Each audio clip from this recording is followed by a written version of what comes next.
یہ آخری رکوع ہے سورہ جمعہ کا۔ اعوذ باللہ من الشیطان الرجیم، بسم اللہ الرحمن الرحیم۔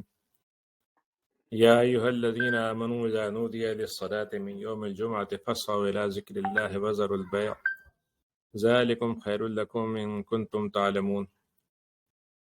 فإذا قضیت الصلاة فانتشروا فی الارض وابتغوا من فضل اللہ واذکروا اللہ کثیرا لعلکم تفلحون۔ وَإِذَا رَأَوْا تِجَارَةً أَوْ لَهْوًا انفضوا إِلَيْهَا وَتَرَكُوكَ قَائِمًا قُلْ مَا عِندَ اللَّهِ خَيْرٌ مِنَ اللَّهْوِ وَمِنَ التِّجَارَةِ وَاللَّهُ خَيْرُ الرَّازِقِينَ۔ اے لوگ ایمان والو جو ایمان لے کر آ گئے ہو، جب نماز کی جو جمعے کے دن کی نماز ہوتی ہے اس کی پکار لگائی جائے تو اللہ کے ذکر کے لیے تیزی سے چل پڑو اور خرید فروخت کو چھوڑ دو کہ تمہارے لیے بہتر ہے اگر تمہیں یعنی یہ بات کا ادراک ہو جائے، تم اس بات کو جان لو، اور جب نماز پوری کر لی جائے تو اس کے بعد پھر اجازت ہے تمہیں کہ تم زمین میں پھیل جاؤ، اور جو اللہ نے تمہارے لیے فضل مختلف جگہوں پہ مختلف کوششوں سے رکھا ہے اس کو تلاش کرو، اور اللہ کے ذکر میں پھر بھی مصروف رہو تاکہ تمہاری زندگی جو ہے کامیابی تک پہنچ جائے، کامیابی تمہیں حاصل ہو جائے۔ یہ ایک عجیب معاملہ ہوا تھا کہ کچھ لوگوں نے دیکھا کہ ایک تجارتی قافلہ آیا ہوا ہے، یا انہوں نے یہ دیکھا کہ کچھ تھوڑا سا کھیل کود کا انتظام ہو رہا ہے، تو اے نبی وہ آپ کو چھوڑ کے اکیلا چھوڑ کے چل پڑے، بھاگ گئے آپ کے یہاں سے، آپ کی جماعت چھوڑ کے بکھر گئے اور آپ کو اکیلا خطبے کی حالت میں کھڑا چھوڑ کے چلے گئے۔ تو آپ ان سے اتنا فرما دیجئے کہ جو کچھ تم لاپ کو جو تمہیں بھلا لگتا ہے، دل تمہارا کھنچتا ہے اس کی طرف، اور تمہیں اس سے اپنی ضرورتیں پوری کرنے کا شوق بھی رہتا ہے، تو یہ چیزیں اچھی ہیں، لیکن جو اللہ کے پاس ہے وہ اس سے کہیں بہتر ہے، اور جو تمہارا رزق کا معاملہ ہے اس کا بھی انتظام اللہ کے پاس ہے، وہ سب سے بہتر رزق دینے والا ہے۔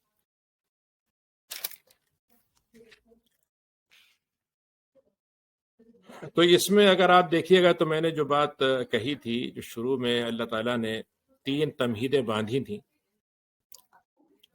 ایک تو اللہ تعالیٰ نے نبی کریم صلی اللہ علیہ وسلم کا مقام بتایا تھا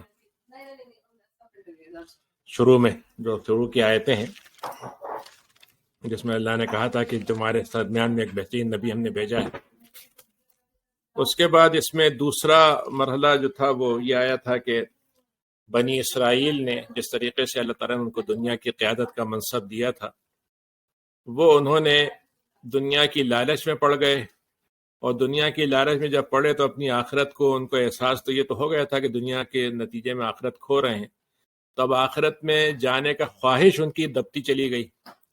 لیکن جو اس سے بھی برا کام انہوں نے کیا وہ یہ تھا کہ ان کی جو منصب تھا دنیا میں خیر پھیلانے کا، لوگوں کو اسلام کی طرف بلانے کا، وہ اس میں رکاوٹ بن گئے، یعنی ان کی اپنی خواہشیں، اپنی دنیا کی ہوس، پھر اس کے بعد یہ خیال کہ ہم تو دین کے مالک ہیں، دین ہماری پراپرٹی ہے، ہم جیسے چاہیں استعمال کریں، جیسے چاہیں اس کو بیچیں، جہاں چاہیں حلال کریں، جہاں حرام کریں۔ تو جب انہوں نے یہ منصب اپنا جو تھا اس کا مس یوز کیا، غلط استعمال کیا، تو اس کے نتیجے میں اے لوگوں ہم نے تمہیں اس منصب پہ اپنا کر دیا ہے، اور اس منصب کا جو سب سے بڑا یعنی کہہ لیجئے کہ ایک علامت، سمبل بنایا ہے ہم نے، سمبل، اور ایک اس کی تمہارے منصب کی ذمہ داری بنائی ہے، وہ ہے تمہارے لیے جمعے کی نماز کا قیام۔ جمعے کا دن، اس کی اہمیت تمہارے لیے، جو تمہاری امت کو ہم نے جمعے کا دن دیا ہے، جو ہمارے نزدیک بھی پسندیدہ تھا، اور دوسری قوموں کو یہ موقع نہیں مل سکا کہ وہ جمعے کو منتخب کرتے، پھر ہم نے تمہارے لیے جمعے کے دن کو بڑا اہم بنا دیا۔ پھر اس جمعے کے اندر ہم نے ایک ایسی نماز رکھ دی ہے جو تمہاری اجتماعیت کو یعنی کا سمبل ہے، اور اسلام میں جو انسانوں کے لیے اللہ تعالیٰ نے اجتماعیت دی ہے اس کے اگر آپ دیکھیں گے تو 3-4 بڑے بڑے سمبل ہیں۔ سب سے پہلا سمبل تو نماز ہے۔ اللہ تعالیٰ نے کہا کہ اقیم الصلاۃ، نماز کو تم قائم کرو تو نماز تم کو قائم رکھے گی، یعنی دوسرے الفاظ میں پھر اس کے بعد اللہ تعالیٰ نے ایک سمبل انسان کے لیے دین بنایا ہے کہ ہم دین کو قائم رکھیں تو دین کے ذریعے سے ہم بھی قائم رہ جائیں گے، ہماری اپنی فوٹنگ خود نہیں ہے لیکن دین کے قیام سے ہمارا بھی فائدہ ہوگا۔ تیسری چیز یہ ہے کہ اس دنیا کے اندر جو منصب رسالت ہے جو رسولوں کا کام تھا اس منصب کو ہم نے تمہیں دے دیا ہے، تم منصب رسالت کے پیغام کے پہنچانے والے ہو۔ منصب رسالت میں رسول بننے والے نہیں ہو تم، لیکن منصب رسالت کا جو تسلسل ہوگا قیامت تک کے لیے اس کے ہم تمہیں ذمہ داری دیتے ہیں۔ اور اسی کے ساتھ ساتھ ہم نے تمہیں کو یہ موقع بھی دیا ہے کہ تم اللہ تعالیٰ کا اس موقع پر شکر بھی ادا کرو، اللہ کو یاد بھی کرتے رہو، اور اللہ کے عذاب سے اور خوف سے، اس کے خوف سے بچتے رہو، خوف کے ایسا تم پر رہے کہ تم عذاب سے بچے رہو۔ اور پھر اس کے ساتھ ساتھ یہ ہے کہ تمہاری زندگی جو ہے وہ ایک طرح سے یوں سمجھیے کہ جیسے ایک پرکار ہوتا ہے، اور پرکار میں آپ ایک حصے کو مرکز بناتے ہیں اور پھر اس کے آس پاس وہ پرکار گھومتا ہے، یعنی جیسے روٹیشن ہوتا ہے کسی چیز کا، ایک آربٹ ہے، ایک سینٹر پوائنٹ ہے، تو ہم نے تمہارا سینٹر پوائنٹ جمعے کو بنا دیا ہے۔ تو تمہاری یہ اجتماعیت جو ایک مسجد میں چند لمحوں کے لیے ہوتی ہے اور مسجد میں کچھ دیر کے لیے ہوتی ہے، یہ تمہاری زندگی کی، پوری زندگی کے جتنے دائرے ہیں سب کا سینٹر پوائنٹ بن جائے گا یہ۔ تو اگر اس لحاظ سے آپ دیکھیں تو اس جمعے کی اہمیت جو ہے وہ صرف نماز کی ادائیگی تک نہیں ہے، بلکہ یہ اس سے بڑی چیز ہے۔ اسی لیے اس کا نام جمعہ ہے۔ جمعہ کا تو آپ کو معلوم ہے کہ عربی زبان میں جمعہ تو آپ نے اس کا نام رکھا ہے، ورنہ اس سے پہلے اس کو یوم العروبہ کہتے تھے۔ عروبہ کا مطلب ہوتا ہے، یعنی گویا دوسرے الفاظ میں عربوں کے ایک مرکزی دن کا نام تھا، عروبہ کہتے تھے اسے، اور بھی اس کے علاوہ دوسرے نام تھے، لیکن یہ نام آپ نے دیا ہے، یعنی اسلام نے یہ نام اس دن کو دیا ہے، فرائیڈے کے دن کو، جس کو آج ہم مطلب یہ ہے کہ جمعہ کہتے ہیں۔ تو یہ اسلام کا دیا ہوا نام ہے۔ اور دوسرے الفاظ میں یہ صرف اتنا نہیں ہے کہ ہم اس میں نماز پڑھ لیتے ہیں۔ اب یہ دیکھیے کہ کتنی عجیب بات ہے کہ قرآن مجید میں اللہ تعالیٰ نے کئی دفعہ نماز کا تذکرہ کیا ہے۔ 2-3 نمازیں ہیں جس کا نام لے کے اللہ نے تذکرہ کیا ہے۔ مثلا فجر کا نماز آپ کو نام مل جائے گا، جمعے کا مل جائے گا، میرا خیال سے ایک آدھ نام اور ہے۔ تو اس میں 5 نمازوں کا باقاعدہ تذکرہ نہیں ہے۔ اچھا، جمعہ جو ہے بنیادی طور پر خود کوئی نماز نہیں ہے، بنیادی طور پر وہ تو ظہر کی جگہ پر ہے، یعنی جو 5 نمازیں فرض کی گئی ہیں اس میں جو ظہر کی نماز ہم جمعے کے دن پڑھیں گے تو اس کو جمعے کی شکل میں بڑے مخصوص طریقے سے ادا کریں گے، تو اس کے نتیجے میں یہ جمعہ جو ہے وہ ایک متبادل کہہ لیجئے، ایک الٹرنیٹ کے طور پر بن گیا ہے اور اس کا نام بھی لیا گیا۔ حالانکہ اس میں بڑی مزیدار بات یہ ہے کہ اس میں یہ کہا گیا کہ جمعے کے دن کی نماز۔ اب جمعے کا دن کی نمازیں تو 5 ہیں، تو سوال یہ کہ جمعے کے دن کی نماز کو ہم کیسے طے کریں کہ اس سے مراد صرف وہی نماز ہے جو آج ہم پڑھتے ہیں؟ یعنی اس کو اگر ہم طے کرنا چاہیں تو ظاہر ہے کہ اس کے لیے ہمیں نبی کریم کے پاس جانا پڑے گا کہ آپ نے اس آیت کے پڑھنے کے بعد کون سی نماز تھی جس کو جمعے کا نماز کہا، آپ نے جمعے کے دن کی نماز کہا۔ تو یہ بات تو تاریخ میں ثابت ہے کہ نبی کریم صلی اللہ علیہ وسلم جو تھے وہ جمعے کے دن کی نماز کو اسپیشل طور پر پڑھتے تھے، اس میں خطبہ ہوتا تھا، اس کے بعد اس کے اندر آپ نماز زور سے پڑھتے تھے، اور پھر مزیدار بات یہ ہے کہ اس میں آپ نے کچھ اسپیشل طور پر اور گائیڈ لائن بھی دی تھی اس میں کہ مثلا فرض کریں اس میں زیادہ بہتر ہے کہ نہا کے آئیں، مثلا اس میں یہ کہا گیا تھا کہ خوشبو لگا کر آئیں، کچھ اپنے بہتر لباس میں آئیں۔ پھر اس کے بعد اس کے اندر اجتماعیت رکھی گئی تھی، یعنی اس کی خاص بات یہ ہے کہ جتنی بھی نمازیں ہیں، 5 نمازیں، اس کی جماعت کے ساتھ پڑھنے کی تو فضیلت ہے مردوں کے لیے، عورتوں کے لیے تو بالکل قطعاً ضروری نہیں ہے، وہ گھر میں نماز پڑھیں گے تب بھی ان کو 27 درجے ثواب مل جائے گا جو مرد کو جماعت سے ملتا ہے۔ لیکن مرد کے لیے بھی اگر جماعت سے نماز نہیں پڑھے تو اس کی نماز تو بہرحال ادا ہو جائے گی، یعنی ایک آدمی تنہا نماز پڑھے تو اس کو ایک نماز کا ثواب تو لازماً ملے گا۔ تو یہ 5 نمازوں کے لیے ہے۔ اب یہ جمعہ واحد نماز ہے جو جماعت کے بغیر نہیں ہو سکتا، یعنی اس کو ایک آدمی تنہا نماز پڑھے، خود ہی خطبہ دے دے، خود ہی نماز پڑھ لے، جمعہ نہیں ہو سکتا، ظہر ہوگی۔ اسی لیے اگر کوئی آدمی مسافر ہے، بیمار ہے، مطلب خواتین ہیں، مطلب یہ کہ وہ کرنا چاہتی ہیں، یا اس کے علاوہ دوسرے حالات ہیں جس میں آدمی کسی وجہ سے، جیسے یہاں ہوتا ہے کرونا کی وجہ سے پابندیاں لگ گئیں، تو اس صورت میں یہ ہوا کہ اس کی جگہ پر نماز ظہر پڑھی جائے گی۔ جب آدمی اس کو نہیں پڑھ سکے گا تو اس کی جگہ ظہر کی نماز پڑھے گا۔ تو سوال اس سے خود ثابت ہو گیا کہ وہ جمعے کے دن کی نماز وہ ہے جو آپ نے ظہر کی جگہ پہ پڑھائی۔ اتنی بات تو اس سے گویا ثابت ہو گئی۔ دوسری بات اس میں جو بنیادی طور پر ہے وہ یہ ہے کہ مکے میں آپ نے جمعے کی نماز نہیں پڑھائی، اور یہ ایک قابل غور مسئلہ ہے جس کو امام ابو حنیفہ نے خاص طور سے زیادہ اہمیت کے ساتھ اس کو ڈسکس کیا ہے. وہ یہ کہتے ہیں کہ نبی کریم نے چونکہ مکے میں جب آپ تھے تو گویا اسلام کی حکمرانی کا زمانہ وہاں نہیں تھا. اسلام اپنے ایک انڈیویجول، وہاں پر گویا مسلمان انڈیویجول رہ رہے تھے، افراد تھے وہ. ٹھیک ہے نبی کریم تھے وہاں پر، لیکن ان کی اجتماعیت نہیں تھی. اور دوسری بات یہ بھی تھی کہ بہرحال وہ ایک طرح سے اپنے قانون پہ عمل نہیں کر سکتے تھے، ان کی اپنی کوئی قانون کا نفاذ نہیں کر سکتے تھے. لیکن جیسے ہی مدینے نبی کریم تشریف لائے ہیں، باقاعدہ آپ کی حکومت کا اعلان بھی نہیں ہوا ہے، لیکن اجتماعیت وجود میں آ گئی وہاں پر. یعنی مدینے میں پہنچ کے اجتماعیت بن چکی تھی، کیونکہ آپ سے پہلے جو انصار اسلام لائے تھے، آپ نے مصعب ابن عمیر کو ان کو پڑھانے کے لیے بھیج دیا تھا، قرآن پڑھانے کے لیے، دین کی تبلیغ کے لیے، اور ان کے 12 گروپ بنا دیے تھے. یعنی 12 گروپوں کے 12 کمانڈر یا کہہ لیجئے یا لیڈر کہہ دیجئے، اس کو عربی میں نقیب کہتے ہیں. جس کو نقیب کا مطلب یہ کہ جیسے آج کے زمانے میں اگر آپ جیسے فرض کیجئے آپ شہر میں کونسلر بنا دیں باہر، یا مطلب باہر کوئی مشیر ہوں، 12 مشیر بنا دیں کہ وہ سارے معاملات کی دیکھ بھال کریں گے، تو ایک طرح سے لوز قسم کا اجتماعی نظم وجود میں آ چکا تھا. صرف آپ کے مدینے پہنچنے کی دیر تھی کہ باقاعدہ اسلامی ریاست بھی وجود میں آ گئی، اور آپ کا گویا حکم جو تھا وہ اس طرح سے قائم ہو گیا کہ آپ نے اس کو باقاعدہ وہاں پہ جتنے لوگ تھے سب سے مل کے ایک معاہدہ بھی کر دیا، اور سب نے آپ کو اپنا ذمہ دار مان لیا، غیر مسلموں نے بھی اور مسلمانوں نے بھی. تو اس میں آپ یہ دیکھیے کہ قباء میں آپ کا چند دن قیام رہا ہے. اس کے بعد جب آپ مدینے کے لیے چلے ہیں تو راستے میں جمعہ پڑ گیا. ایک جگہ قباء سے تھوڑا سا 1-2 کلومیٹر آگے جاتے ہیں تو ایک انصار کا ایک قبیلہ ہے، اس کو بنی عوف کہتے ہیں. عام طور سے قباء میں یہ لوگ زیادہ تر آباد ہیں. تو ان کی ایک مسجد تھی جو انہوں نے پہلی بنا لی تھی. تو اس مسجد میں آپ اترے اور آپ نے وہاں پہ نماز ظہر کی جگہ جمعے کی نماز پڑھائی. اسی لیے اس کو آج جو ہے مسجد جمعہ کہتے ہیں. آج بھی وہ مسجد جمعہ کے نام سے مشہور ہے، وہ مسجد موجود ہے. یعنی جو لوگ قباء جاتے ہیں ان کے واپسی کے راستے میں وہ مل سکتی ہے، اس کا راستہ وہاں سے ملتا ہے. تو بہرحال اب جب اس کے بعد مدینہ کریم تشریف لایا تو آپ یہ دیکھیے کہ آپ نے گویا 3 باتیں کی. سب سے پہلے یعنی جتنے بھی آپ نے قیام آپ کا، جیسے آپ پہنچے اونٹنی رک گئی، اور ابو ایوب انصاری کا گھر آپ کے کو سامنے تھا.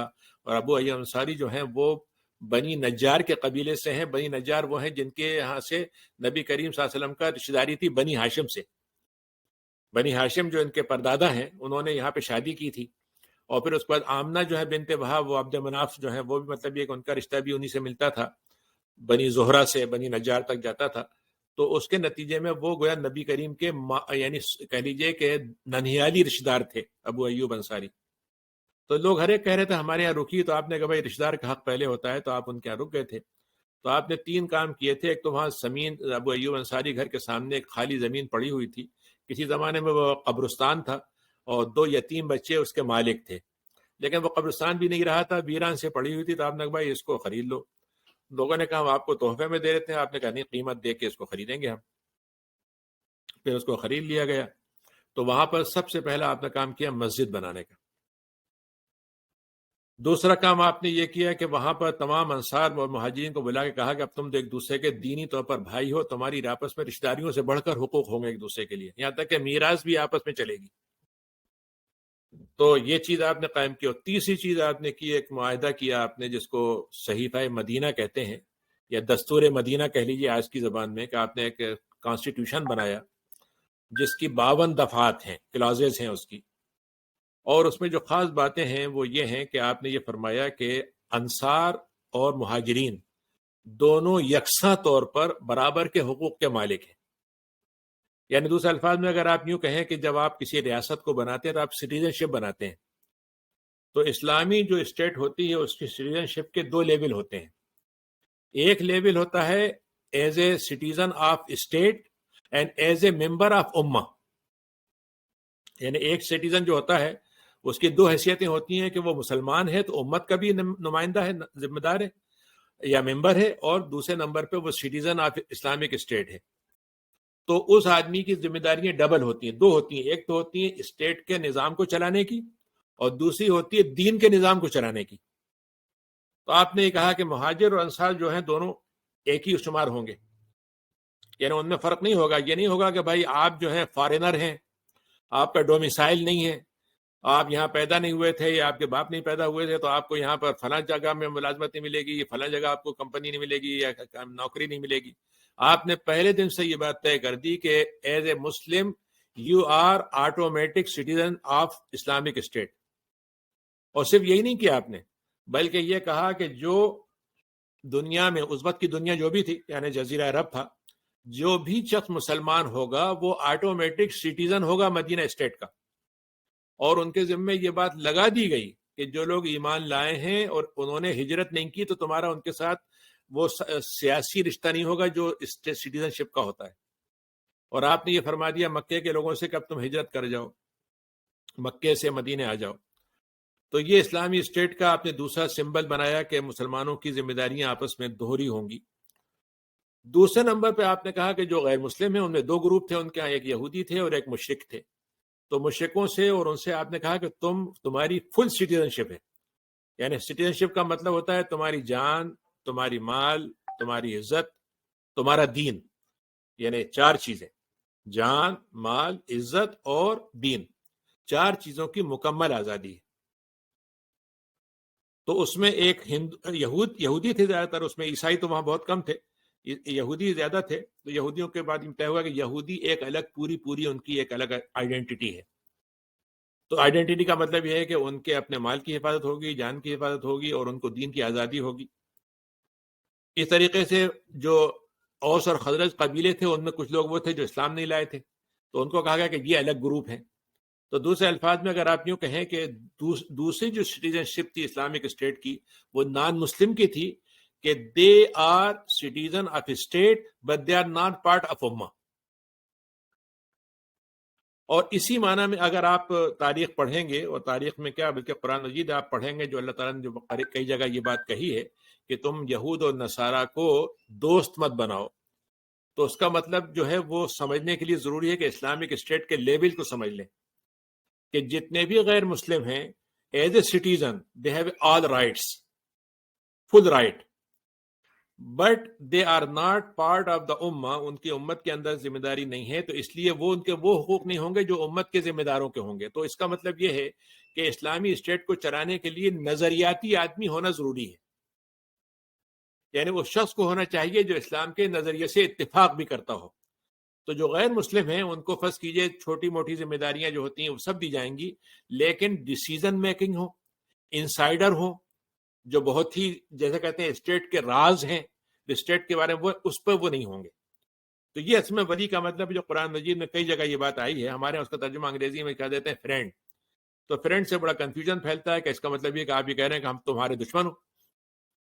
ظاہر ہے کہ یہ بات اس طرح سے سمجھنے میں نہیں آئے گی جب تک ہم اسے نہ سمجھیں گے. تو اس لحاظ سے آپ نے تیسرا کام یہ کیا. اچھا، اس میں جو اس اسلامک اسٹیٹ کا یہ کانسٹیٹیوشن جو تھا، اس میں اور سیکولر کانسٹیٹیوشن میں کیا فرق ہے؟ سیکولر کانسٹیٹیوشن بھی یہی کہتا ہے کہ ہر مذہب کو آزادی ہے، وہ یہ کہتا ہے کہ تمام لوگوں کو جان مال کی اور اس کی حفاظت ہے. تو اس میں تو اسلامی اسٹیٹ میں کوئی فرق نہیں ہے. پھر فرق کیا ہے؟ فرق صرف دو ہیں. فرق یہ ہے کہ جو سٹیزن شپ ہے وہ آپ اس کو انسانیت کہہ لیں، آپ اس کو جو بھی چاہیں کہیں، ہیومن رائٹس کہہ لیں، اس کے اندر تو سب ہیں شریک. لیکن جو بطور ایک نظریے کے ہیں تو نظریے میں وہی آدمی سٹیزن شپ کے دوسرے لیول پہ آئے گا جو نظریے کو مانتا ہو. یہاں تک کہ اگر وہ منافق بھی ہے تب بھی اس کو وہ حق نہیں دیا جائے گا. حضرت عمر کے زمانے میں حضرت ابو حذیفہ یمانی جو تھے ان کو معلوم تھا یہ منافقوں کے نام، تو حضرت عمر کو بڑی فکر رہتی تھی اور وہ بتاتے بھی نہیں تھے نام. تو انہوں نے اپنے جو گورنر تھے ان کے نام لینا شروع کیے. تو وہ سارے ناموں پہ کہتے رہے یہ نہیں ہے، یہ نہیں ہے، لیکن ایک دو ناموں پہ خاموش رہ گئے. تو حضرت عمر سمجھ گئے کہ یہ آدمی جو ہے منافق ہے، تو آپ نے اس کو منصب سے ہٹا دیا. تو کہنے کا مطلب یہ کہ اسلامی جو سسٹم ہے اس کے اندر نظریے کی یہ اہمیت ہے، اور اس چیز کو اسلام نے مطلب یہ بہت اہمیت دی ہے. اب جو سیکولر نظام ہے وہ نظریے کو اہمیت نہیں دیتا، وہ صرف اس بات کو دیتا ہے کہ سب برابر ہیں. تو اس کا مطلب یہ کہ حق اور باطل ہمارے نزدیک دونوں برابر ہیں.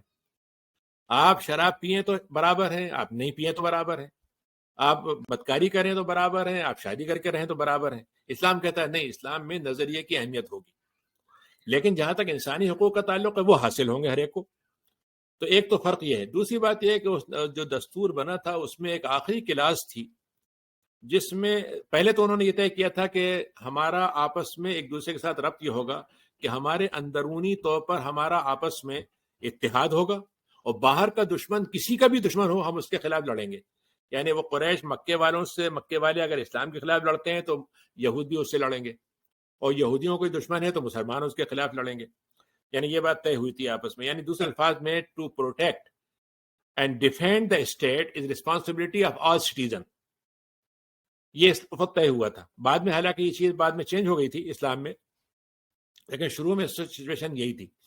آخری کلاس جو تھا اس میں یہ تھا کہ جب بھی کوئی ڈسپیوٹ ہوگا، any kind of dispute happen between all citizens, final word will be for رسول اللہ. یعنی رسول اللہ صلی اللہ علیہ وسلم جو ہوں گے وہ طے کریں گے کہ یہ بات میں صحیح بات کیا ہے. یہ کلاس جو ہے یہ سیکولر تھیوری کو اسلامک تھیوری سے الگ کر دیتی ہے، کیونکہ سیکولر تھیوری میں اسلام کی یا کسی دین کی کوئی اہمیت نہیں ہے. یعنی پارلیمنٹ جو ہے وہ نام ہے 51% ووٹ کا، وہ حلال کے لیے ہو یا حرام کے لیے ہو. لیکن اسلام کی جو پارلیمنٹ ہے وہ 100% بھی جمع ہو جائے کسی حرام کو حلال کرنے پر تو وہ نہیں کر سکتی، کیونکہ اس میں فائنل ورڈ جو ہے اللہ اس کے رسول کا ہوگا. تو یہ وہ چیز تھی جس کو آپ نے پہلے دن جو ہے ریاست بننے سے پہلے اس کی نظریاتی حیثیت کو آپ نے متعین کر دیا تھا. تو اب اس پوری بات کو میں کیوں کہہ رہا ہوں یہاں پر کہ اب آپ اس آیت کو پڑھیے، اب ان آیتوں کو آپ پڑھیے اور پھر آپ غور کیجئے کہ ان آیتوں کے اندر کتنی گہری معنویت ہے. یہ صرف اتنا واقعہ نہیں تھا کہ آپ نماز پڑھا رہے تھے، کچھ لوگ جو تھے تجارت کا قافلہ دیکھ کے چلے گئے اور بات یہاں پہ اس میں قرآن نے اس کا ذکر کر دیا، بلکہ یہ جمعہ جو ہے نبی کریم سے لے کے قیامت تک یہ اصلاً آپ کا ایک طرح سے سینٹر پوائنٹ ہے جس پہ یہ امت چلے گی. اور اسی لیے ہمارے ہاں جو خلیفہ ہوتا ہے، خلیفہ کا مطلب آپ اس کو آپ وزیر اعظم کہہ دیں، صدر کہہ دیں، جو بھی چاہیں کہیں، لیکن اسلامی مملکت کو چلانے والا جو شخص ہے اس کی جو ذمہ داریاں ہیں ان میں سے ایک ذمہ داری ہے جمعے کا قیام، نمازوں کی جماعتوں کے انتظام کرنے کا مطلب یہ کہ نگرانی، حج کا قیام. یعنی امیر حج جو ہے وہ اس وقت کا خلیفہ ہوگا. اب وہ خود نہ جائے، اپنا نمائندہ بنا کے بھیجے گا، خود جمعہ نہیں پڑھائے گا، لیکن وہ اپنا نمائندہ اس سے کہے گا تم میرے طرف سے جمعہ پڑھا دو، لیکن اصل ذمہ دار ہے وہ. اور اس طریقے سے حدود کا قیام، یعنی سزائیں جو ہیں وہ خلیفہ اور حکمراں کی ذمہ داری ہیں، وہ آدمی کی نہیں ہے. جیسے آج کل واقعہ ہو گیا کہ بھائی کوئی آدمی کسی کو ہی مار دے، یہ نہیں ہو سکتا. باقاعدہ اس میں خلیفہ ہوگا. اچھا خلیفہ اس وقت جو تھا خلافت راشدہ میں تو خلیفہ جو تھا جج بھی تھا، کمانڈر ان چیف بھی تھا، اور مطلب چیف فائنانسر بھی تھا، سب تھا. لیکن آج کے زمانے میں آپ نے ڈویژن آف رسپانسبلٹیز کر دی ہیں، ڈویژن اتھارٹیز کر دی ہیں. تو دوسرے الفاظ میں جو خلیفہ ہوگا اس کا ایک لیجسلیچر ہوگی، اس کا ایک مطلب یہ جوڈیشل ہوگی، اس کا ایک ایگزیکٹو ہوگی، اور وہ سب اس کے نام سے اور اسی کے اتھارٹی کے تحت کام کریں گے. تو یہ وہ چیز تھی جو جمعے کے نام سے اللہ تعالیٰ نے ہم کو بتائی ہے. تو کہنے کا میرا مطلب یہ کہ الحمدللہ یعنی یہ امت جو ہے پہلے دن سے لے کے آج تک ہمارے اندر جتنی کمزوریاں آئی ہیں، نمازوں کا اہتمام کم ہوا ہے، جماعت سے اہتمام کم ہوا ہے، مسجد سے حاضری کم ہوئی ہے، لیکن اس گئی گزری حالت میں بھی بہت گئے سے گیا مسلمان بھی جو ہے اس کے اندر جماعت جمعے کی اہمیت ہے. یعنی بہت معمولی حالات اگر ہو جائیں تو اس میں تو نہیں چھوڑتا انسان، لیکن غیر معمولی حالات میں چھوڑ دیتا ہے جمعہ. جیسے یہاں پر ہوتا ہے بہت دفعہ ایسا ہوتا ہے نہیں جا سکتے جمعے کو، لیکن یہ کہ جمعے کا انتظام ہو جائے، سہولت ہو جائے تو لوگ جمعہ نہیں چھوڑتے، اور اس کی وجہ سے مسجد سب زیادہ بھرتی ہے تو جمعے کے دن بھرتی ہے. تو اس لحاظ سے اگر دیکھا جائے تو یہ تصور تو ہمارے یہاں موجود ہے، لیکن ابھی بھی ہم نے اس تصور کو لمیٹڈ کر کے صرف جمعے کی نماز تک رکھ دیا کہ جمعہ پڑھ لیا ہم نے. لیکن یہ بھول گئے کہ جمعے کو پڑھنے کے بعد ہمارے اوپر پوری امت کی اجتماعیت کی ذمہ داری آ گئی ہے.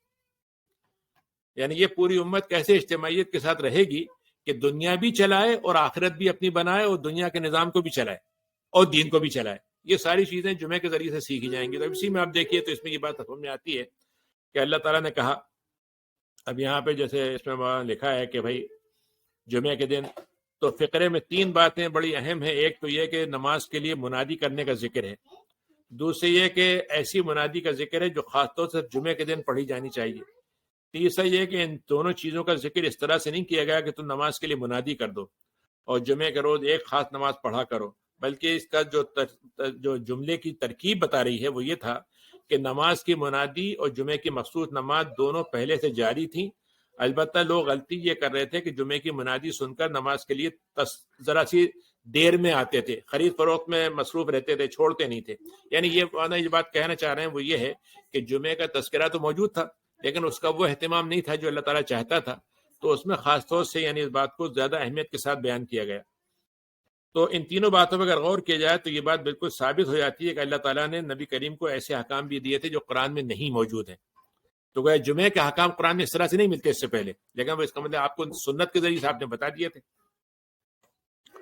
اور اس میں بہت سی حدیثیں آپ نے وہ حدیثیں پڑھی ہوں گی جمعے کے بارے میں، جو کرنے کی اہمیت کے بارے میں بھی ہیں اور چھوڑنے کی جو اس میں وہ ہے اس کے بارے میں وارننگ ہے وہ بھی ہے. بہرحال تو اب اس میں اگر آپ دیکھا جائے تو قرآن مجید میں سورہ مائدہ کی آیت نمبر میں جیسے یہ موجود ہے کہ یہ خاص نماز جو آج سارے مسلمان ادا کر رہے ہیں اس کا نہ تو قرآن میں حکم نہ دیا گیا نہ وقت بتایا گیا، اور یہ طریقہ بھی نبی کریم کا جائے ہوا ایسے سری دلیل مل جاتی ہے کہ قرآن کے علاوہ بھی کچھ وحی کے ذریعے سے احکام دیے گئے جس کو ہم سنت کہتے ہیں، اور جو لوگ حدیث کا انکار کرتے ہیں وہ خود قرآن کا انکار کرتے ہیں. یہ جمعہ ایک اصطلاح ہے جس کو عرب جو تھے اس کو یوم عروبہ کہتے تھے، لیکن اسلامی اجتماع کے دن کو جمعے کے نام رکھا گیا.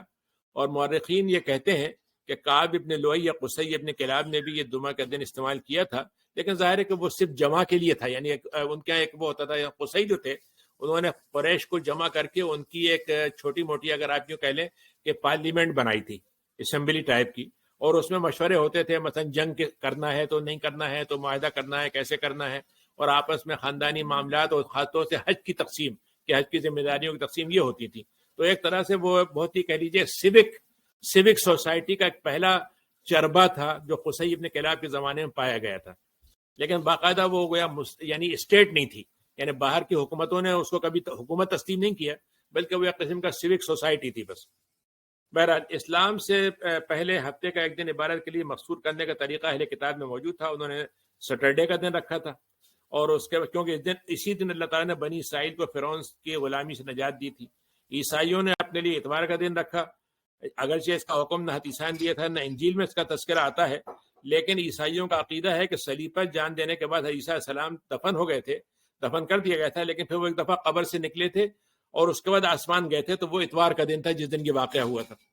تو اس لیے انہوں نے اس کو اسی لیے 321 میں رومی سلطنت نے اس کو تعطیل کا دن قرار دے دیا تھا. اب یہ ایک اہم مسئلہ ہے کہ بھائی تعطیل کا دن ہمارے یہاں سنڈے ہونا چاہیے کیونکہ دنیا بھر میں سنڈے آسان ہے منانا، مثلا سب جگہ ہو رہا ہے تو ہم بھی کرتے ہیں، آج مسلم حکومتیں بھی کرتی ہیں. اچھا جمعے کا دن ہمارے لحاظ سے مناسب ہے کہ جمعے کی نماز ہوتی ہے. تو جہاں تک اس کا تعلق ہے جمعے کے دن تعطیل ہونا کوئی شرعی مسئلہ نہیں ہے، یعنی کوئی واجب مسئلہ نہیں ہے، لیکن یہ بات طے ہے اگر ہم کسی دن چھٹی کرنا چاہتے ہیں تو سب سے بہتر دن جمعے کا ہونا چاہیے، کیونکہ اس دن مخصوص طور پر عبادت ہوتی ہے، کچھ تھوڑا بہت تیاری کرنا ہوتی ہے، اس کی اہتمام کرنا ہوتا ہے. تو یہ چیز جو ہے وہ ہونا چاہیے. تو بعض مسلمان ملکوں میں جب جمعے کا دن کینسل کیا جاتا ہے تو وہ کہتے ہیں بھائی یہ کوئی دینی مسئلہ نہیں ہے جس کو ہم کر رہے ہیں. یہ بات بالکل صحیح ہے، لیکن دینی اگر مسئلہ نہیں ہے تب بھی کم سے کم مسلمانوں کی ایک شناخت کا مسئلہ تو ہے اپنی جگہ پر. اور اگر آپ نے اتوار کیا ہے تو آپ نے دوسروں کی شناخت سے قریب ہو گئے. تو عبداللہ ابن عباس ابو منصور انصاری کی روایت سے معلوم ہوتا ہے کہ جمعے کی فرضیت کا حکم تو ہجرت سے پہلے آ چکا تھا، لیکن آپ نے اس پر عمل نہیں کیا تھا. اسی لیے جب آپ ہجرت کر کے مدینہ منورہ پہنچے تو آپ نے وہاں پر حکم، جب مدینہ میں لوگ پہنچ گئے تھے تو آپ نے کہہ دیا تھا جمعہ قائم کریں. چنانچہ مہاجرین کے سردار مصعب بن عمیر نے 12 آدمیوں کے ساتھ مدینہ میں پہلا جمعہ پڑھا تھا. یہ دارقطنی کی روایت ہے. کعب ابن مالک اور ابن سیرین کی روایت سے معلوم ہوتا ہے کہ اس سے بھی پہلے مدینہ کے انصار نے بطور خود حضور کا حکم پہنچنے سے پہلے یہ طے کر لیا تھا کہ ہم ایک دن مل کر اجتماعی عبادت کریں گے، اور اس کے لیے انہوں نے یہودیوں کا سبت اور عیسائیوں کا اتوار چھوڑ کر جمعے کا دن انتخاب کیا تھا. اسد ابن زرارہ جو ہیں وہ کہتے ہیں کہ ہم نے ان کے جو ایک جیسے ہوتا ہے نا کہ اسٹیٹ ہوتی ہے، جیسے ہمارے یہاں زمینداروں کی زمین ہوتی ہے بڑی سی حویلی قرائب کی، اس میں انہوں نے لوگوں کو جمع کیا تو 40 آدمی شریک ہوئے تھے. یہ مسند احمد، ابو داؤد اور مختلف حدیثوں کی کتابوں میں یہ روایت ملتی ہے. تو اس سے معلوم ہوا کہ جمعے کی ابتدائی شکل موجود تھی وہاں پر، اور لوگوں کا ذوق جو تھا. اچھا یہ خاص بات ہے کہ مسلمانوں کا جو ذوق ہوتا ہے اس کے اندر خاص بات یہ ہے کہ مسلمانوں کے ذوق میں توحید اور اپنی الگ پہچان، یہ چیز سب سے اہم ہوتی ہے. لباس میں، کھانے میں، رہن سہن میں، گھروں کی تعمیر میں، یہ ساری چیزیں ذوق میں کام کرتی ہیں. ہر چیز کا حکم شریعت میں نہیں نکلتا، لیکن ایک ذوق بن جاتا ہے انسان کا. تو اس کا نتیجہ یہ ہوا کہ صحابہ کرام کی اسلامی ذہنیت جو تھی وہ یہ تھی کہ وہ انہوں نے خود بخود یہ چیزیں کر لی تھی. تو نبی کریم صلی اللہ علیہ وسلم نے ہجرت کے بعد جو اولین کام کیا انہوں نے جمعے کی اقامت تھی.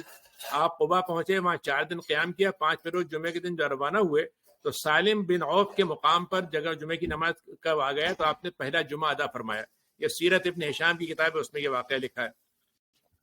اس کے بعد یہ بات طے ہو گئی کہ یہی وقت ہوگا جو ظہر کا وقت ہے. اس میں آپ نے وہ ہے کہ نبی کریم صلی اللہ علیہ وسلم نے فرما دیا تھا کہ جب جمعے کی نماز نصف النہار ڈھل جائے تو 2 رکعت کے ذریعے سے اللہ کے حضور تقرب حاصل کرو.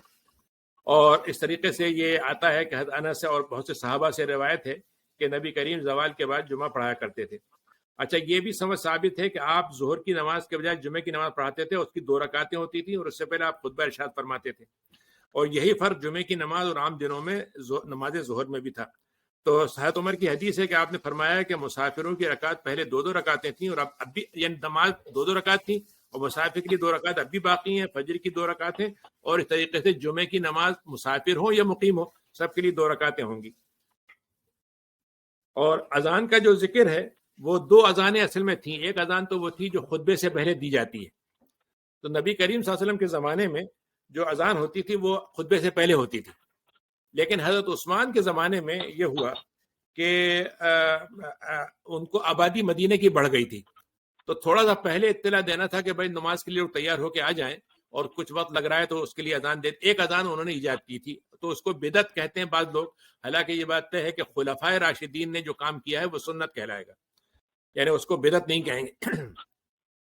بہرحال جس حکم سے مراد ہے، ذکر سے مراد یہاں پر خطبہ ہے، کیونکہ نبی کریم صلی اللہ علیہ وسلم کے بارے میں کہا گیا جب ذکر شروع ہو جائے. ذکر کا مطلب جب خطبہ شروع ہو جائے. تو اسی لیے نماز، اچھا عجیب بات ہے کہ عید کی نماز خطبہ پہلے نہیں ہوگا، نماز پہلے ہوگی، لیکن جمعے میں خطبہ پہلے ہوگا، اس کے بعد نماز ہوگی. اور اس میں مطلب یہ کہ حدیث شریف میں کہ آپ نے فرمایا کہ جب نماز کے لیے، خطبے کے لیے جب امام باہر آ جاتا ہے، یعنی اپنے ممبر پہ جانے کے لیے نکل چلتا ہے، اپنے کمرے میں بیٹھا یا کہیں اور جگہ سے، تو آپ نے فرمایا کہ فرشتے بھی اس کے ذکر کو سنتے ہیں. یعنی اس سلسلے میں یعنی مسلم کی اور ابو داؤد کی، ترمذی کی، بخاری کی حدیث ہے. نبی کریم صلی اللہ علیہ وسلم نے فرمایا کہ ذکر کی طرف دوڑ پڑو. یعنی اللہ تعالیٰ نے فرمایا، پھر اس پر کہا کہ جب نماز پوری کر دی جائے. تو معلوم ہوا کہ جمعے کے روز عمل کی ترتیب یہ ہے کہ پہلے ذکر ہوگا اللہ کا، پھر نماز ہوگی. اور مفسرین کا اس پر اتفاق ہے کہ یہاں پر ذکر سے مراد خطبہ ہے، اور خطبہ اور نماز دونوں گویا نماز کا حصہ ہیں. یعنی یہ نہیں ہے کہ خطبہ آدمی کہے کہ بھائی ایڈیشنل ہے. ہمارے یہاں جیسے لوگ سوچتے ہیں کہ ہم تو نماز میں پہنچ جائیں بس کافی ہے. یہ بات ایک لحاظ سے صحیح ہے، نماز ہو جائے گی، نماز کو دہرانا نہیں پڑے گا، لیکن بہرحال خطبہ بھی نماز کا حصہ ہے. اچھا، اب اس میں جو بات فرمائی گئی کہ اس میں اللہ کی، اچھا اس میں خطبہ کسے کہتے ہیں؟ کم سے کم بات یہ ہے کہ اس میں اللہ کی حمد و ثنا ہو اور نبی کریم صلی اللہ علیہ وسلم پہ صلاۃ و درود ہو، اور اس کے بعد آپ قرآن کی ایک آیت، ایک حدیث یا ایک آدھ کوئی بات کہہ دیں اور ایک دعائیہ طور پر ایک بات کہہ دیں تو خطبہ اتنا ہو جائے گا. اس سے کم میں بھی خطبہ ہو جائے گا. لیکن اگر تھوڑا سا زیادہ کرنا چاہیں تو بہت زیادہ نہیں ہونا چاہیے. حدیث شریف میں یہی فرمایا گیا ہے کہ خطبہ جو ہے وہ کم سے کم ہونا چاہیے، کیونکہ آپ کو معلوم ہے خطبہ جو ہوتا ہے وہ کنٹروورشیل ایشوز میں آپ شروع کر دیں، لوگ آپس میں بات چیت کرنے لگیں، توجہ نہیں دیں، تو سب باتیں خراب ہیں. کیونکہ حدیث میں کہا گیا ہے کہ جب خطبہ دیا جا رہا ہے تو بالکل غور سے سنو، اور اس میں یہاں تک کسی کو دوسرے کو تم کو اور خاموش رہو یہ بھی مت کہو تم. تو اس لحاظ سے یعنی یہ بہت اہم چیز ہے. اب وہ ہمارے یہاں اس میں خطبے میں بڑے مطلب یہ کہ جملے ہوئے، مثلا لوگوں کے جس زمانے میں حکمران تھے تو حکمرانوں کی دعائیں کرنا، ان کی خدمت میں بات کرنا، اب وہ چیزیں جو ہیں اب اتنی نہیں رہی. لیکن اللہ کا ذکر اور اللہ کے رسول کا ذکر اور کچھ اہم باتوں کی طرف توجہ دلانا یہ جمعے کا حصہ ہے. اسی میں خطبے میں اب یہ مسئلہ ہے کہ خطبہ عربی میں ہی دینا چاہیے، کیونکہ اگر نماز کا حصہ ہے تو عربی میں ہی ہوگی نماز. تو اس کے بارے میں بہرحال یعنی گنجائش موجود ہے کہ جمعہ جو ہے وہ تو نماز کا حصہ تو وہی رہے گا جیسے ہم عبادت کرتے ہیں، لیکن جمعہ جو خطبہ جو ہے وہ عبادت بھی ہے اور میسج بھی ہے، یعنی اس کی 2 حیثیتیں ہیں. تو اس میں کوئی شک نہیں کہ وضو کے ساتھ نماز پڑھیں گے، لیکن آپ دیکھیے خطبہ قبلہ رخ ہے کہ نہیں دیں گے ہم، حالانکہ نماز قبلہ رخ ہوتی ہے. تو اس میں نبی، اچھا پھر اس میں تھوڑی موٹی بات بھی کی جا سکتی ہے، جیسے نبی کریم نے بعض موقع پر بیچ میں بات بھی کر لی، تو اس لیے وہ مسئلہ نہیں ہوگا. لیکن یہ کہ اچھا خطبے کے بارے میں یہ بھی اگر وضو نہیں تھا تب بھی خطبہ ہو جائے گا، اچھی بات نہیں ہے لیکن ہو جائے گا. لیکن اس میں یہ ہے کہ میسج اگر دیکھا جائے تو اس زبان میں ہونا چاہیے جس میں لوگ سمجھتے ہوں. اسی لیے یہاں پر ہم نے گنجائش رکھی ہے کہ بھائی اس کو انگریزی میں یا جو اور زبانیں اس میں کیا جا سکتا ہے. یہ جو عثمانی خلفاء ہیں 500 سال ان کا دور رہا ہے حکومت کا، اور یہ زیادہ تر حنفی مسلک میں عمل کرتے تھے. ان کا طریقہ یہی تھا کہ پہلا حصہ جو تھا یہ ترکی میں دیتے تھے اور دوسرے حصے کو عربی میں دیتے تھے. اور اس طریقے سے عربی کا حصہ بھی اس میں شرط پوری ہو جاتی تھی اور ان کی ضرورت بھی ہو جاتی تھی. اور ظاہر ہے کہ اگر آپ دیکھیں تو خطبے کے موقع پر ایک ہفتے کی آپ ایک اپڈیٹ دیتے ہیں, یعنی پیچھے کیا ہوا تھا اس کا اور آگے کیا کرنا ہے. تو ظاہر ہے کہ وہ اسی میں ہونا چاہیے جس میں اندر وہ کیا جائے. اللہ کے ذکر اب دوڑ پڑھو کا مطلب یہاں پر یہ مطلب نہیں کہ آپ مطلب کوئی اسپیڈ بنا کے جائیں. مطلب فرض کہ آپ گاڑی ویسے 40 پہ جا رہی تھی لیکن اللہ کے ذکر لیے نکلے تو 100 پہ چلائیں گے آپ اسے. یہ مطلب نہیں, بلکہ دوڑ پڑھو کا مطلب یہ کہ بلا وجہ دیر نہ کرو اور ایک مطلب عام رفتار سے جائیں, مطلب سکون سے جائیں. حدیث شریف میں یہی کہا گیا ہے کہ نماز کے لیے سکون سے جاؤ, بھاگتے ہوئے مت جاؤ, جتنی مل گئی ہے پڑھ لو, جتنی چھوٹ گئی ہے بعد میں پوری کر لو. لیکن دوڑنے کے اندر یہ لفظ موجود ہے کہ گویا تم خوامخواہ اس کو, اب میں دیکھیے نا مثلا یہ ہوتا ہے اب گھڑی ہم دیکھ رہے ہیں, نہیں ابھی ہے آدھا گھنٹہ ہے, نہیں 5 منٹ ہے, اچھا بس میں پہنچ جاؤں گا 2 منٹ میں, اور معلوم ہے کوئی کام آ گیا, کوئی فون آ گیا, کوئی بات ہو گئی, اب اسے دیر ہو گئی. تو اس سے قرآن مجید نے اس کو وہ کیا ہے کہ اس میں کوشش اس کی ہونی چاہیے. اسی میں جو ایک اور بات ہے وہ خرید فروخت کو چھوڑ دو. اب اس خرید فروخت میں یہ مسئلہ آتا ہے کہ کون سی اذان پہ چھوڑیں. فرض کیجئے اگر کسی مسجد میں, آج کل تو اب یہاں پر وقت خاص طور سے سردیوں میں آپ کو معلوم وقت کم ہوتا ہے تو اتنا لمبا وقت نہیں ہوتا, تو اب مثلا فرض کیجئے 1:10 پہ ٹائم ہوا ہے تو 1 اذان ہو گئی, اب خطبہ شروع ہوگا فرض کیجئے 1:30 پر. تو اس کا مطلب یہ کہ جو دوسری اذان ہوگی جو خطبے کے سے پہلے ہوگی اس کا کہا گیا کہ خرید فروخت روک دو. لیکن اگر پہلی اذان تک خرید فروخت چل رہی ہے تو وہ معانیت میں نہیں آئے گی.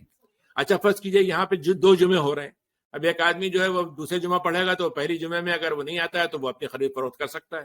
یعنی آج کل چونکہ یہ نیا مسئلہ ہمارے یہاں بن گیا کہ ایک ہی مسجد میں 2-3 جمعے ہم کریں گے. تو بہرحال یہ کہ اس وقت اچھا آپ کو معلوم ہے کہ جب خرید فروخت کا مسئلہ ہوتا ہے کہ یہاں پر بھی آپ دیکھتے ہیں بازار جو ہے جمعے کے دن ہی لگتے ہیں, چیزیں بیچنے والے بھی اسی دن آتے ہیں. اچھا آدمی سوچتا ہے پہلے خرید لو ورنہ ختم ہو جائے گی یا اچھی چیز نہیں ملے گی, بہت سے مسئلے اس میں ہوتے ہیں. تو بہرحال یہ ہے کہ اس کے بارے میں یہ طے ہے کہ ایسی کرنا گناہ ہے. مطلب گناہ کا مطلب یہ خرید فروخت تو صحیح ہوگی لیکن اس کا گناہ ہوگا, اور اس کو مطلب یہ ہے کہ اس کو یعنی وہ جائے گا. اسی طریقے سے جو اس میں بات ہوئی ہے کہ اب مثلا فرض کیجئے کہ آدمی کی نماز کب سے کب تک ہو سکتی جمعے کی نماز. اب مثلا 2 رکعت ہیں تو خطبہ چھوٹ گیا, ٹھیک ہے, آپ نے شریک ہو گئے نماز میں, آپ کو 2 رکعت مل گئی, جمعہ ہو گیا. اچھا 1 رکعت ملی تو معلوم ہوا کہ بھائی اب آپ اس کے بعد کیا کریں, تو 1 رکعت پوری کر لیجئے. تو اس بارے میں تقریباً زیادہ رائے یہ ہے, ایک رائے تو یہ ہے کہ اگر 1 رکعت ملی تو آپ کو 3 رکعتیں بعد میں پڑھنی ہے ظہر کے طور پر. لیکن دوسری رائے یہ ہے جو زیادہ معتبر ہے کہ اگر سجدے سے پہلے تک آپ امام کے ساتھ شریک ہو گئے تو نماز تو آپ کو ثواب تو مل جائے گا, لیکن آپ کو پھر اس کے بعد اپنی 4 رکعت پڑھنی چاہیے. یہ ہونا چاہیے کیونکہ اب آپ کا جمعہ جو ہے وہ اس طریقے سے نہیں ملا جو کم سے کم اس کی لمٹ ہونی چاہیے. ہمارے ہاں آج کل یہی ہوتا ہے کہ سجدے سے پہلے سلام سے پہلے ہی پہنچ گئے تو بہرحال وہ 2 رکعت اپنی پڑھ لیتے ہیں. مطلب ایک آدھ رائے کے مطابق صحیح ہو جائے گا, لیکن بہتر بات یہی ہے کہ اس میں آدمی کو پھر 4 رکعت پڑھنی چاہیے. اب اسی میں جو بات اللہ تعالیٰ نے یہاں پہ ایک اور بات کہی کہ فیضا قضیت الصلاۃ, جب نماز کو پورا کر لیا جائے تو میں اجازت ہے. اب اس میں قضیت الصلاۃ کا مطلب کتنی نماز ہوگی. ہمارا یہ بڑا مسئلہ ہے کہ بھائی کتنی رکعت پڑھنی ہے. تو اصل جمعہ تو 2 رکعت ہے, تو کیا اس کے پہلے بھی کچھ سنتیں ہیں یا اس کے بعد بھی کچھ سنتیں ہیں؟ ظاہر ہے کہ اس میں تفصیل موجود ہے. تو جمعے سے پہلے جو نماز ہے وہ نماز ہے جو ظہر کی 4 رکعتیں سنت کی جو جمعے سے پہلے بھی ہیں. تو اگر امام کی اذان کا وقت ہو رہا ہے اور خطبے کا وقت ہو رہا ہے, اس وقت موقع نہیں ملا تو پھر تو وہ سنتیں نہیں پڑھنی, پھر آپ خطبے میں شریک ہو جائیں. امام ابو حنیفہ کے نزدیک اگر خطبہ شروع ہو گیا ہے تو 2 رکعت تحیۃ المسجد بھی نہیں پڑھیں گے. لیکن امام شافعی یہ کہتے ہیں کہ تحیۃ المسجد پڑھنا چونکہ واجب ہے تو اگر خطبہ بھی شروع ہو گیا تو اور کوئی تو نماز آپ نہیں پڑھیں گے, یعنی سنتیں نہیں پڑھیں گے ظہر کی, لیکن 2 رکعت تحیۃ المسجد ضرور پڑھیں گے آپ چاہے خطبہ چل رہا ہو. تو یہ ان کا مسلک ہے اور اس مطابق جو لوگ عمل کرتے ہیں ٹھیک ہے, اس میں آپ اس پہ عمل نہ کریں, لیکن ان کا عمل بھی اپنی جگہ پہ سنت مطابق ہوگا. اس کے بعد نماز جب ختم ہو جائے تو 4 رکعت یا 2 رکعت آپ نے پڑھی ہیں, کسی موقع پر آپ نے مسجد میں پڑھی تو 4 پڑھی فرض کیجئے, یا گھر میں آپ نے جا کے پڑھی 2 پڑھی, یا اس کے برعکس ہے, مجھے اس میں تھوڑا سا وہ ہے, لیکن آپ نے دونوں طرح سے پڑھی ہیں. تو بعض لوگ یہ کہتے ہیں کہ ظہر کے بعد 4 پڑھ لیجئے تو ٹھیک ہے, بعض کہتے ہیں 2 پڑھ لیجئے ٹھیک ہے, بعض کہتے ہیں دونوں پڑھ لیجئے 4 اور 6, تو ٹھیک ہے وہ اپنے طور پر کر سکتے ہیں. تو قضیت الصلاۃ میں وہ سب چیزیں آ جائیں گی, یعنی آپ نے نماز پڑھ لی, نفل پڑھ لیے, پھر آپ نے 2-4 منٹ اس کے بعد آپ نے دعائیں کر لی مثلا, اب آپ اس کے بعد آزاد ہیں. یعنی دوسرے الفاظ میں یہاں اللہ تعالیٰ یہ کہہ رہا ہے کہ تم چاہو تو بیٹھو, اب تم مسجد تک بیٹھے رہو کوئی مسئلہ نہیں, لیکن اگر تم چاہتے ہو تو ہماری طرف سے پابندی ختم ہو گئی. اب تم زمین میں پھیلنا چاہو, تمہاری جاب ہے, تمہارا کہیں کام ہے, کسی سے اپائنٹمنٹ ہے, باہر پارکنگ لاٹ میں آدھا گھنٹے اور بات کرنی ہے, مطلب یہ ساری چیزیں اپنی جگہ پر ٹھیک ہے. اور اللہ کا فضل تلاش کرو. فضل تلاش کرنے کا مطلب دیکھیے یہاں دین و دنیا کو جمع کر دیا. مسجد بن گئی, مسجد میں آپ آ گئے, نماز پڑھ لی, تو اللہ تعالیٰ صرف یہ نہیں کہہ رہا کہ ہم نے صرف نمازیں پڑھتے رہو. نہیں, اس کے بعد تمہیں دنیا بھی چلانی ہے, دنیا میں تمہیں حکمرانی بھی کرنی ہے, دنیا کا انتظام بھی کرنا ہے, اپنے گھر کو بھی چلانا ہے, اپنی چیزوں کو بھی پورا کرنا ہے. تو یہ ساری چیزیں تم کرو, یہ اللہ کا فضل ہے. یعنی جو کچھ اللہ نے تم کو دیا ہے, تم حاصل کرتے ہو اپنی محنت سے, وہ اصل میں اللہ کا دیا ہوا ہے, ایڈیشنل ہے, وہ تمہارے حق میں نہیں تھا, لیکن ہم تمہیں بغیر حق کے دے رہے ہیں. لیکن یہ یاد رکھو کہ نماز میں تم نے بڑی مطلب بھی کہا تھا ہم سچ بولیں گے, وہ کریں گے, جب کاروبار میں کہتے جھوٹ بولنے لگے. تو اس وقت بھی یاد رکھنا کہ اللہ تعالیٰ نے کیا کہا تھا. ابھی مسجد میں ہم عہد کر کے آئے تھے کہ ہم آگے مسجد کے باہر نکلیں گے تو ہم ایسا کریں گے. تو دوسرے الفاظ میں اللہ تعالیٰ یہ کہہ رہا ہے کہ جس ذکر سے تم نے مسجد کو آباد کیا تھا, اسی ذکر سے اپنی تجارت کو, اپنی ملازمت کو, اپنے کاروبار کو, اپنے رہن سہن کو بھی آباد کرو. یعنی ایسا نہ ہو کہ تمہارے ہاں وہ ذکر غائب ہو جائے اور دوسری چیزوں کا ذکر غالب آ جائے, اور اس سے تمہیں کامیابی ملے گی. اسی میں مطلب یہ کہ اس کا مطلب یہ نہیں ہے کہ جمعہ کی نماز کے بعد پھیل جانا جو ہے وہ ضروری ہے, بلکہ یہ اجازت کے معنی میں ہے کہ اگر تمہارا دل چاہتا ہے تو ضرور یہ کام کرو. اور اس مقام پر یہ بات بڑی قابل ذکر ہے کہ جمعے یہودیوں کے سبت کا دن, سنیچر کا, اور عیسائیوں کے اتوار عام تعطیل کا دن قرار نہیں دیا گیا تھا. اس سے لیکن اس شخص سے کوئی انکار نہیں کر سکتا کہ جمعہ ٹھیک اس طرح سے مسلمانوں کا پہچان کا دن ہے جیسے ان کے لیے ہفتہ اور اتوار ہے. تو اگر کوئی تعطیل کا دن, جیسے بات ابھی میں نے کہی, تو ضرورت ہو تو اس کے لیے مسلمانوں کو جمعے کا دن اختیار کرنا چاہیے. اب اس میں جو بات اللہ تعالیٰ نے فرمایا کہ لعلکم تفلحون, تم کامیاب ہو جاؤ, تو اس کا مطلب یہ ہوا کہ اللہ تعالیٰ یہ کہہ رہا ہے کہ یہ مطلب نہیں ہے کہ تم ناکامی ہوگی, بلکہ اس کا مطلب یہ ہے کہ تم اپنی کامیابی کو جتنا آگے بڑھتے چلے جاؤ گے وہ کامیابی یقینی ہوتی چلی جائے گی. یعنی ایک آدمی نے ایک قدم اٹھایا تو ایک کامیابی ہوئی, 2 قدم اٹھایا تو 2 کامیابی ہوئی, تو 2 مرحلے قریب ہوئے. حنفی اب یہ جو ظہر کا وقت ہے, اب اس میں انہوں نے جہاں بحث کی ہے کہ زوال کا وقت ہے, تو اس میں بہرحال آپ کو معلوم ہے کہ یہاں پر بعض دفعہ زوال سے پہلے بھی بعض جمعے ہوتے ہیں, خاص طور سردیوں کے زمانے میں یہ مسئلہ ہو جاتا ہے. تو اس کی وجہ یہ ہے کہ بعض فقہا نے اس کی اجازت دی ہے کہ زوال سے پہلے بھی جمعہ ہو سکتا ہے. ظہر کے لیے اجازت نہیں ہے, لیکن جمعہ جو ہے وہ اس کے لیے دی ہے, اور وہ اس وجہ سے دی ہے کہ جمعہ جو ہے وہ عید کا دن ہے ہمارا, یعنی ویکلی عید ہے, تو عید جو ہے وہ اشراق کے بعد ہو جاتی ہے. تو اس بنیاد پر انہوں نے اجازت دی ہے. اب اسی میں جو یعنی اس میں مسئلہ ہوتا ہے کہ اس کا وقت کب سے کب تک ہے, تو وہی جو ظہر کا وقت ہے اسی وقت تک رہے گا. اب اس میں ایک آتا ہے خاص بات ہے کہ آپ نے فرمایا کہ ایک وقت ایسا ہوتا ہے جس میں اللہ تعالیٰ دعا ضرور سنتا ہے. اس کے بارے میں مختلف روایتیں, ایک تو یہ کہ جب امام بیچ میں بیٹھتا ہے, وقفہ کرتا ہے 2 خطبوں کے بیچ میں, وہ وقت ہے, اور ایک یہ کہ جمعے کی نماز کے وقت ہے, اور ایک ہے کہ عصر کے وقت ہے, وہ جمعہ کا دن, وہ قبولیت کا دن. تو مختلف موقع ہیں, جس موقع پر بھی آدمی کی دعا اللہ تعالیٰ سن لے گا تو اس موقع پر وہ وقت جو ہے اس کے لیے بڑا یعنی وہ ہو جائے گا. اچھا, اب اس میں یعنی ایک مسئلہ یہ ہوتا ہے کہ جیسے جمعہ جو ہے وہ مطلب یہ کہ کسی آدمی, اچھا 2 طرح کے لوگ ہوتے ہیں, جیسے مسافر ہے, مریض ہے, اگر اس نے جمعہ پڑھا تو جمعہ اس کو ہو جائے گا, اب ظہر پڑھنے کی ضرورت نہیں مثلا. لیکن فرض کیجئے کہ جیسے خواتین ہیں کہ وہ نماز نہیں پڑھ سکتی, تو اگر وہ جمعہ پڑھیں گی بھی تو کوئی فائدہ نہیں ہوگا انہیں, یعنی ان کا پڑھنا نہ پڑھنا برابر ہوگا. ایسے ہی فرض کیجئے کہ کوئی ایسا شخص ہے جو مطلب یہ ہے کہ جس کا یعنی مثلا وہ جنابت کی حالت میں, تو وہ اس کا جمعہ پڑھنے سے جب تک طہارت نہیں حاصل کر لے گا جمعہ نہیں ہوگا اس کا. تو یہ کچھ اس کی چیزیں ہیں. تو اس میں یعنی ویزا راؤ تجارتن, جب وہ دیکھا انہوں نے تجارت, تو اصل میں ہوتا یہ تھا کہ قافلے آتے تھے اس زمانے میں, دکانیں تو لگتی نہیں تھی, تو قافلے والے سامان لے کے آتے تھے. تو ہوا یہ تھا کئی دنوں سے مدینے میں کوئی چیز ملی نہیں رہی تھی, کھانے کی چیزیں کم ہو گئی تھی.